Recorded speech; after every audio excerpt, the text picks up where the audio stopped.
You're watching America This Morning, America's #1 early morning news. And good morning. We begin this Tuesday with the federal government grinding to a halt. At midnight, agencies were ordered to shut down due to lack of funds. Lawmakers talked well into the morning, but still could not resolve those differences, and no new talks are scheduled for today. We're going to begin our coverage with ABC's Tamon Bradley on Capitol Hill. Tamon. John and Diana, good morning. The Republican-controlled House and President Obama have certainly come close to this in the past, but they've always avoided a shutdown. Not this time, though. At the stroke of midnight, the U.S. government partially shut down. This is a very sad day for our country. Congress worked into the wee hours of the morning, but failed to break the bitter budget standoff over President Obama's health care law. House Republicans are now pushing for a meeting with Senate negotiators in order to work out a deal that would change the Affordable Care Law and fund the government for 6 weeks. I would hope that the Senate would accept our offer to go to conference and discuss this so that we can resolve this for the American people. But Senate Majority Leader Harry Reid says he will only agree to the meeting if the Republicans pass a short-term funding bill without changes to Obamacare. We will not go to conference with a gun to our head. It's unclear how long the shutdown will last, but for now, 800,000 federal workers deemed non-essential will stay home today without pay. National parks like Yosemite are shuttered. Visitors who are staying in a hotel or a campground will be given 48 hours to leave. And veteran support centers are closed. But not everything will be affected by the shutdown. Overnight, President Obama signed a bill to fund U.S. troops.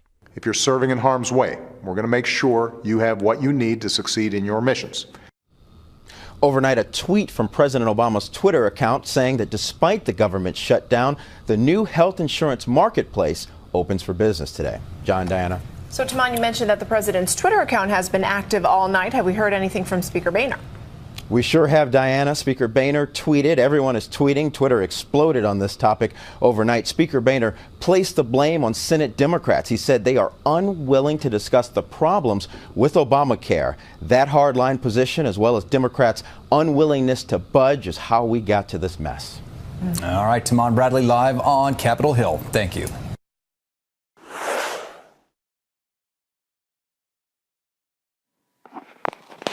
All right, this is Mr. Seymour, and this is going to be Chapter 15, which is going to be covering government finance. And this is a very important chapter because obviously we just went through a government shutdown phase.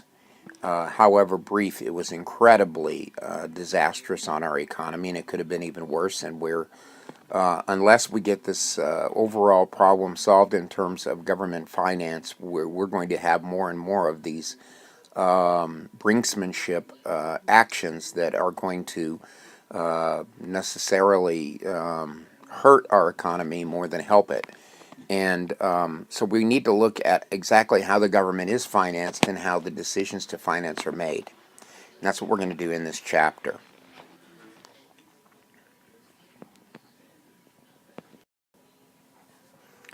So the name of the chapter here is Congress, the President, and the Budget.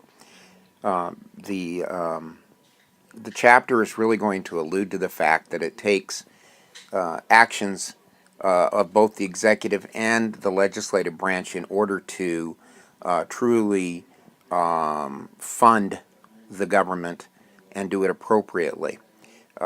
Citizens are taxed. Those taxes are assessed by Congress and implemented by the president.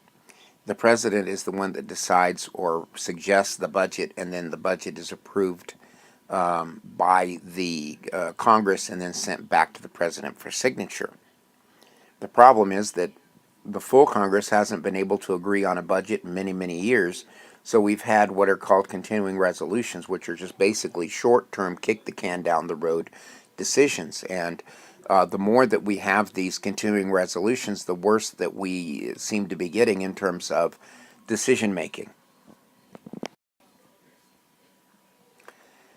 In this chapter, we're going to look at federal revenue and borrowing, which would be our taxation, federal expenditures, which would be the spending side, and then the budgeting, understanding our budget and how the budget is created and implemented. A budget is a policy document that will allocate the burdens or taxes and the benefits or expenditures to and from the people. Taxes are burdens on the people, and benefits are the expenditures that the government makes towards government programs. A deficit is when you spend more money than you collect. This is the excess of federal expenditures over federal revenues. The way that you cover your deficit is through borrowing. Total debt is about $15 trillion as of 2011, and it's closer to 18 or 19 trillion now. Now this is 1995-96. This is the last time we had a government shutdown. And the government, when it shut down, was over an inability of the president and the Congress to agree on a budget. This time it was more brinksmanship.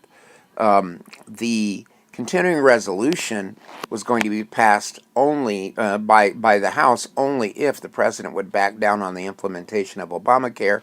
He refused to do that, and that set up brinksmanship, which is basically taking everything to the limit, and that's what happened. Expenditures are the government spending that the government makes. These are major areas that include social services and national defense, or what we oftentimes will refer to as guns and butter.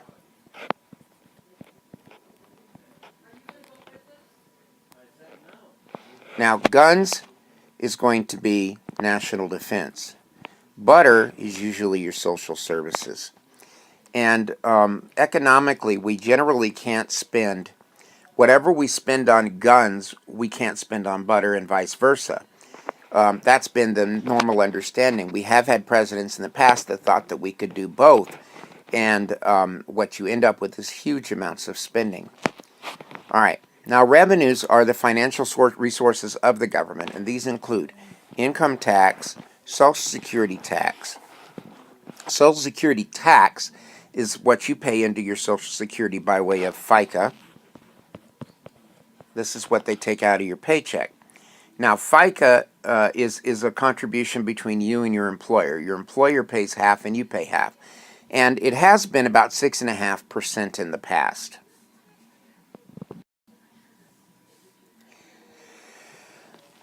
Now, other sources of revenue: personal corporate income tax, Social Security income taxes, borrowing, and then taxes and public policy are how we're going to implement taxation and on what purposes we're going to spend it. And this is where we get into big fights. So this is individual income taxes. And as you can see, starting in the 1970s, individual income taxes pretty much rose until the year 2000. Then all of a sudden we started to see drops in individual income tax rates. And this is the Republican policy has always been to drop the rates. And then we generally see the revenues come up. Even though the rate drops, you tend to see more, the theory is more business is generated, and therefore more revenues are generated by the increased businesses. We would hope that to be true, but the individual income tax rates have gone down over time. The rates have gone down, but the revenues have gone up. And this is monetary policy. The idea here is that the more money you have available in your saved income tax, the more you're going to spend, and the more that's actually going to generate new income taxes on the corporations that do, and the people that work for those corporations. Okay, so individual income tax are the shares of individual wages and corporate revenues that are collected by the government. The 16th Amendment explicitly authorizes Congress to levy a tax on the income of an individual. So this is a amendment. All right, so an argument has been made in the past that income tax is actually not constitutional. And that argument is invalid because the 16th Amendment authorizes income tax.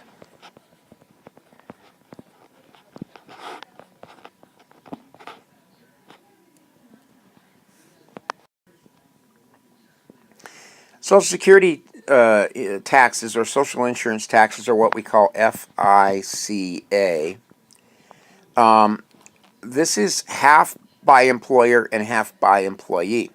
In 2010, employees and employers each paid a tax that was equal to 6.2% of the first $106,000 of earnings. Now, it's important to understand something. Both income taxes and Social Security taxes are what we call regressive. And I'm going to go more into what regressive taxes are in just a little bit. But basically, regressive taxes are taxes that tend to burden the lower income levels more than they do the higher income levels. So as you see here, there's a cap on the total amount of income that you pay on your Social Security wages. You only pay tax up to $106,800. Now, that means that if you're making more than $106,800, everything that you make over that, you're not paying FICA on. So that means that the rich are not paying the equivalent percentage of their income into FICA as the poor are. And this becomes regressive, which basically means that lower income wages, see, this is your income, and this is your tax. You pay a lower percentage in percent. You pay a lower percentage of tax the more income you make. And so somebody over here who's not making much is going to pay a much higher income tax percentage and Social Security tax percentage than somebody over here. This is what we call a regressive tax. Now, a progressive tax would be quite the opposite. The lower the income you have, the more they take. And a progressive tax is more like your income tax tables, which tend to go up in percentages as you make. So income taxes are progressive, Social Security taxes are regressive. All right. Now, the Treasury Department sells bonds when the federal government wants to borrow money or when we need to cover the debt. The federal debt is all of the money that is owed by the federal government over the years and still outstanding. Today, the federal debt is about $15 trillion. It's actually closer to 17 or 18 now. But I want you to see something. This is what happened after Reagan put his first tax cuts in. This is after Bush put his tax cuts in. This is after the financial crisis. Look what is happening to the total national debt over time. It's steadily increasing, not just in its total number, but as you can see also here, in terms of its rate. The rate at which it increases is skyrocketing. The steeper the incline on this table, the higher the rate is. And so what we've got is a tremendous amount of increase in the total national debt, and this is where we're concerned.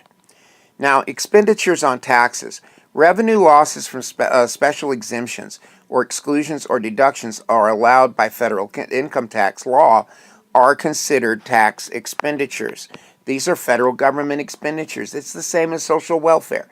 So when people who argue that we should cut welfare spending but at the same time give the individual a tax cut, what they want is they want welfare in and of themselves, because that's what it is. It is a tax expenditure. It is a social spending initiative, just like any other social spending initiative. In 2001, there was a large tax cut that gradually lowered tax rates over the next 10 years, and in 2003, Congress reduced the tax rates on capital gains and on dividends, which generally tend to affect the rich more than the poor, higher income people and people with property. So these are tax expenditures. Exclusion of employer contributions to health care insurance is a $171 billion a year expenditure. Deductions of mortgage interest on owner-occupied houses, $105 billion. Exclusion of the IRA account contributions and earnings are $81 billion. Deductions for state and local taxes, $70 billion. So whenever you have a tax deduction that is an expenditure on behalf of the government. When you have a decrease in the tax rate, that is an expenditure on the federal government. The child care tax credit, $19 billion. Exclusion of company contributions to pension funds, $45 billion. So companies don't pay taxes on that. Capital gains, $45 billion. Charitable deductions, $54 billion. These are pictures. So it's a matter of, do we give our welfare to the rich or welfare to the poor? The burden, now this is something that's important to see. The tax burden in the United States and in Japan are relatively low.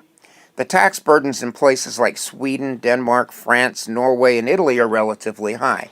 These tend to be socialist countries. So when you get high social benefit, you're going to get a higher tax rate. Because these tax rates over here are closer to 50%. The tax rates here in the U.S. is roughly 30% as a percentage of gross domestic product. So these tend to be socialist countries. And socialist countries do have larger tax rates. Now let's look at federal expenditures and the idea of big government and big budget. So big governments result in big budgets. The rise in the national security state after 9/11 has caused government spending on defense to go up. Now, can you raise defense spending and at the same time raise social service spendings?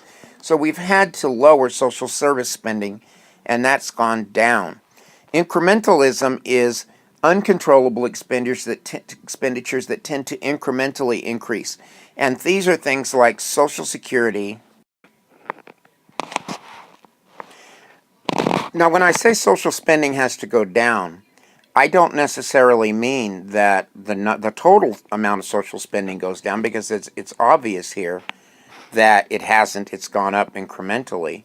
What I'm saying is that if you're going to balance the budget, you can't have this going up astronomically and this going up astronomically at the same time. So in numbers, they're going up, but there's only one or two things that are causing this to happen. Well, for the purposes of defense spending, it's 9/11.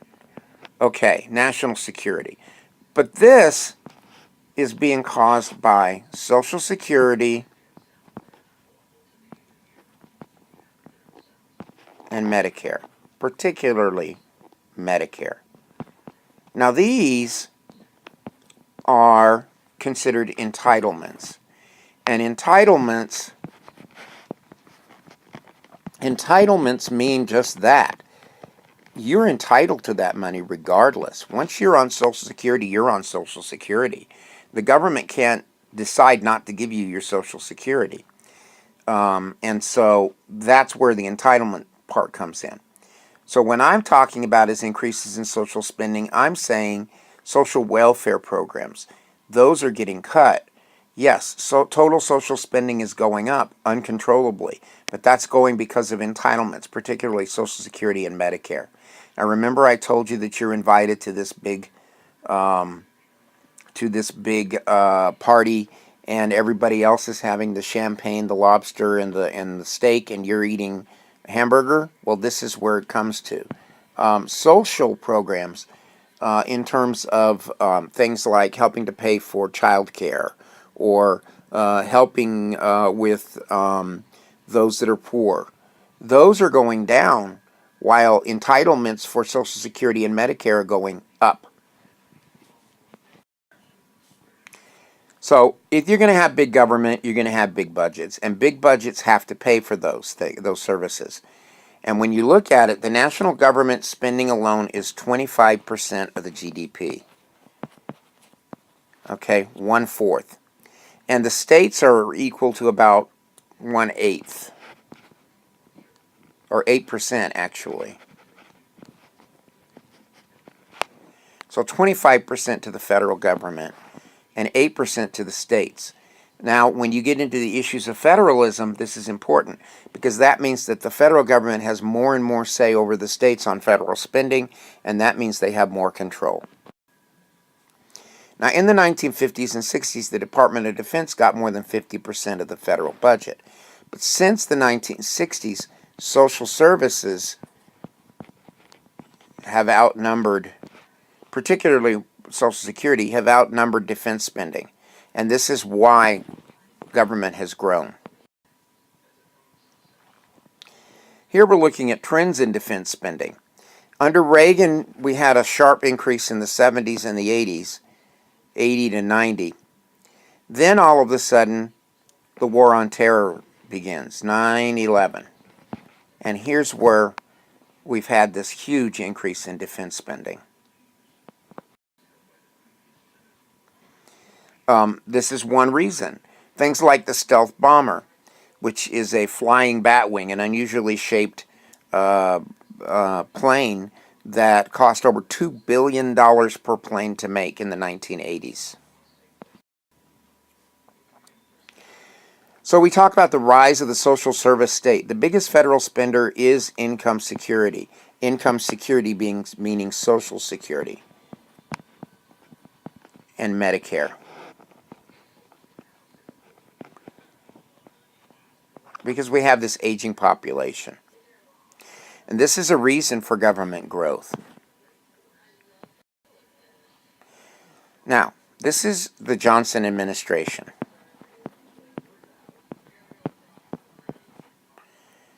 Here you have Reagan.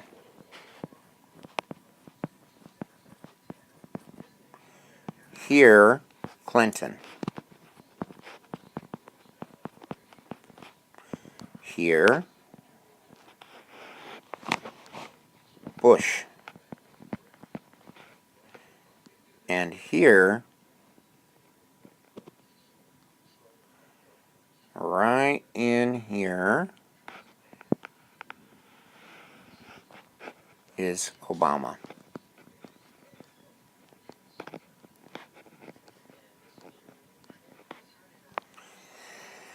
So, as you can see, whether it's a Democratic or Republican,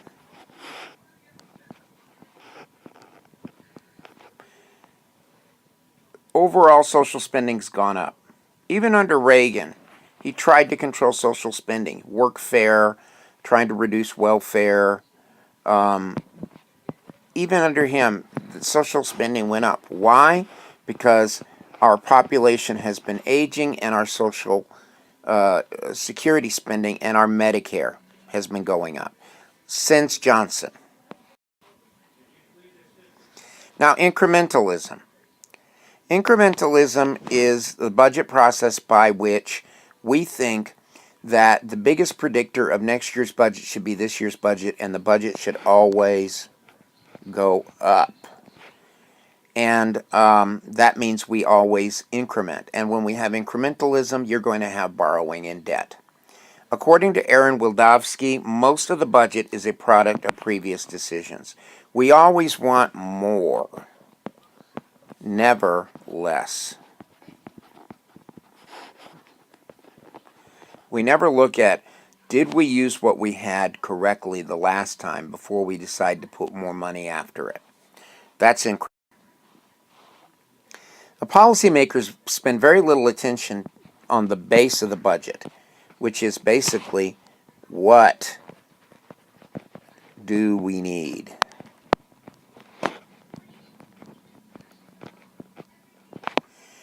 Agencies can safely assume that they will get at least the budget that they had the previous year. Most of the debate and attention is on increments, and any given agency's budget tends to grow. Budgets go up. That's incrementalism. Now, there is something called zero-based budgeting that says you should always start with an assumption that your agency doesn't need anything and that they should justify every penny that they get for the next coming budget. And I tend to agree with that. Now, uncontrollable expenditures are going to be those things that are previous obligations and they can't be stopped. And Social Security, again, is your biggest problem, because these are uncontrollable expenditures because they are considered entitlements.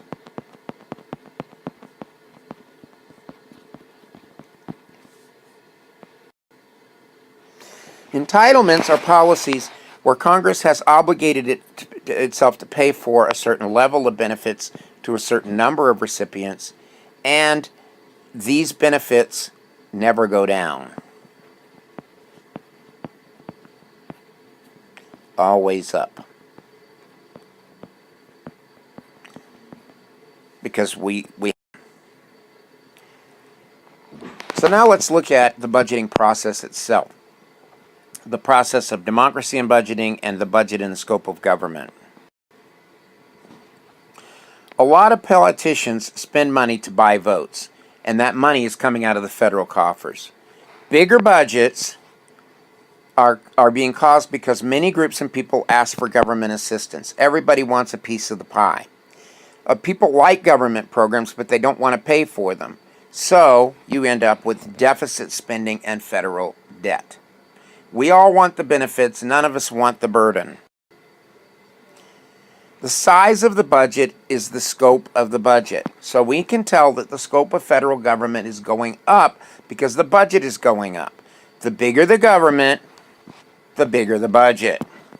And there are limits on revenues, and when we put limits on revenues, that can limit what the government can do. And government doesn't like to be burdened and limited. It likes to grow. That's what bureaucracies are all about. So these are deficits. When we were in the 70s, we had practically no deficit. When we were in the 80s, Reagan's tax cuts did tend to cause a deficit. Then, by the time that Clinton came into play, we actually saw our deficit decrease. Then, Bush and 9/11. Now, this is going to be President Obama. A lot of people say that when you have a Republican president, your deficit goes down, and when you have a Democratic president, your deficit goes up. I would beg to differ, because Republican presidents tend to like to cut taxation, and when you cut taxation, you cut revenue, and when you cut revenue, you cut the amount of money that you have available for your spending, so your borrowing goes up. And so the argument that Republicans always result in better budgets isn't necessarily true. The personal income tax is the largest source of revenue for the government. Social Security and social income taxes are a close second. Other revenue comes from corporate income tax and excise taxes, which are fees that are paid on import goods. Borrowing helps with funding the government when the government doesn't have enough money to cover the budget. So national debt and expenditures have grown rapidly in the past decade because our budgets have gone up without revenue to cover them. Interest eats up a big portion of future budgets. Tax expenditures represent an enormous drain on revenues, but they subsidize many popular activities. Budgets have grown with the rise of national security and social services. National security, and especially social services like Social Security and Medicare, and interest on the debt make up most of the budget.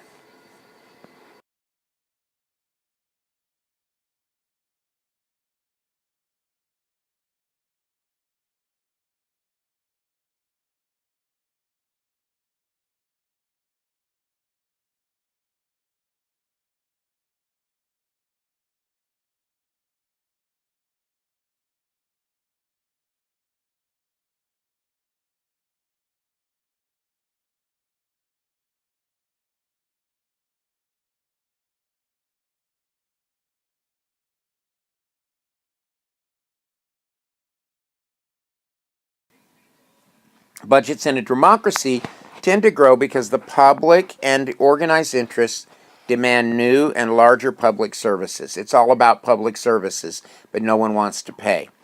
Increasing budgets increase the scope of the government, and decrease in taxes and increases in debt make it more difficult to add or expand programs. So we just tend to create problems that snowball. And this is basically our lesson on budgeting. Have a really great week, everybody.